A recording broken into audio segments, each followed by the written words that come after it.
தேர்வர்களுக்கு வணக்கம்.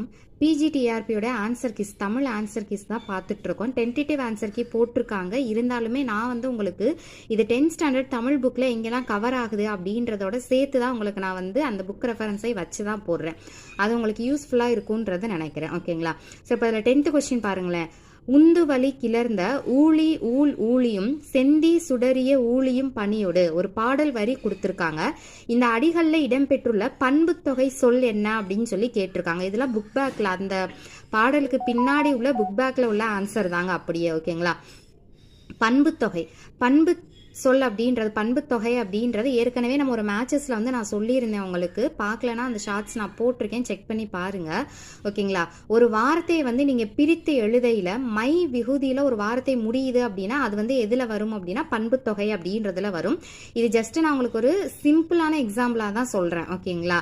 ஸோ இப்போ கொடுத்துருக்காங்க 4 ஆப்ஷன் கொடுத்துருக்காங்க. இதில் எதை பிரிக்கையில் மை விகுதி வருதோ அதுதான் உங்களுக்கு என்ன அப்படின்னு பார்த்தோம்னா பண்பு தொகை சொல். ஓகேவா? ஸோ ஃபஸ்ட்டு பாருங்கள், இது ஸ்கூல் புக்கில் எங்கே இருக்குன்றதை பார்த்துடலாம். பாருங்க, 10th ஸ்டாண்டர்ட் தமிழ் புக்கில் இயல் 4 அதில் பரிபாடல் கொடுத்துருக்காங்க இல்லையா? அதில் தான் இந்த பாடல் வரிகள் இடம்பெற்றுள்ளது என்ன அப்படின்னு பார்த்தோம்னா பரிபாடலில். பரிபாடலினுடைய ஆசிரியர் யார் அப்படின்னு பார்த்தோம்னா கீரந்தையார் அப்படின்றவர். ஓகேங்களா? ஸோ இதில் தான் இருக்குது பாருங்க, விசும்பு, ஊழி, ஊழ் அந்த மாதிரியான வார்த்தைகள்லாம் இதில் தான் இருக்குது. ஓகேவா? அதே இதில் பின்னாடி பேக் சைடில் இலக்கண குறிப்பு ஒன்று கொடுத்துருக்காங்க இல்லையா? பாருங்க, ஊழ் ஊழ் அப்படின்னா என்னது? அடுக்கு தொடர் அப்படின்னு அர்த்தம். ஓகேங்களா? ஊழ் ஊழ் அப்படின்றது என்னது? அடுக்கு தொடர். அடுத்தது வளர்வானம் அப்படின்னா வினைத்தொகை. வினைத்தொகை நான் ஆல்ரெடி சொல்லியிருக்கேன். வினைத்தொகைன்றது என்னது? இறந்த காலம், நிகழ்காலம், எதிர்காலம் 3 காலத்துக்கும் பொதுவாக ஒரு வார்த்தை வருது அப்படின்னா அது வினைத்தொகையில் வரும். ஓகேங்களா?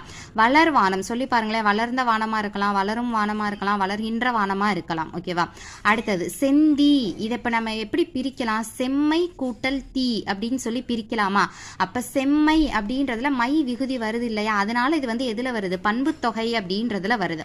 அடுத்தது வாரா அப்படின்றது ஆவன்னால முடிகிறதுனால இது என்னதுன்னா ஈறுகெட்ட எதிர்மறை பெயரெச்சம். ஓகேங்களா? ஊழ் ஊழ் அப்படின்றத அடுக்கு தொடர். அடுக்கு தொடர் அப்படின்னா 2 வார்த்தைகள் 2லிருந்து 4 வார்த்தைகள் சேர்ந்து வரலாம். ஓகேவா? அதை நீங்க தனியா பிரிச்சிங்கனாலும் உங்களுக்கு என்ன இருக்கும் அப்படின்னா மீனிங் இருக்கும்.